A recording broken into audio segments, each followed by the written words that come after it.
অপরূপ প্রাকৃতিক সৌন্দর্যের দেশ বাংলাদেশ।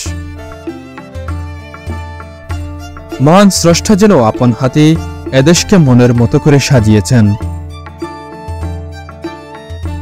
বছরের ৬টি ঋতু পর্যায়ক্রমে বাংলাদেশকে নবনব সৌন্দর্যে বিভূষিত করে।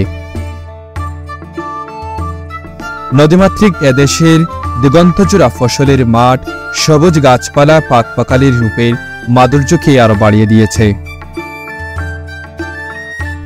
সাগর মেখলা বনকুন্তলা শস্য শ্যামল এদেশের উত্তরে বাওলা মধুপুর গড় গেরুয়া রঙের মাটির মাথা উঁচু করে দাঁড়িয়ে আছে সারি সারি।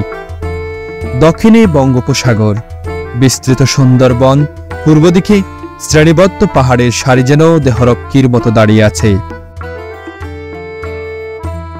পাহাড়ের কুল ঘেঁষে সাজানো চা বাগান, বিশাল ছায়াবৃক্ষ, পাশ দিয়ে বয়ে গেছে পাহাড়ি নদী, খাল বিল নদ নদী মাঠঘাট সব মিলে এদেশকে বৈচিত্র্যময় সৌন্দর্যের অধিকারী করেছে।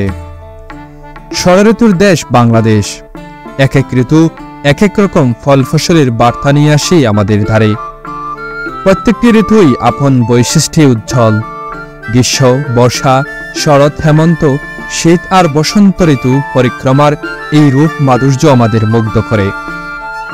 বাংলাদেশের সবুজ নিসর্গ বা বৈচিত্র্যময় ভূপ্রকৃতি এদেশের মানুষের জীবনে গভীর প্রভাব ফেলে।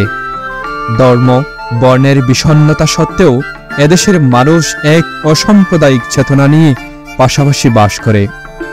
সহজ সরল অথচ প্রকৃতির রূপ বাস্তবতার সঙ্গে লড়াই করা অসীম সাহস ও শক্তি আছে এদেশের মানুষের মনে।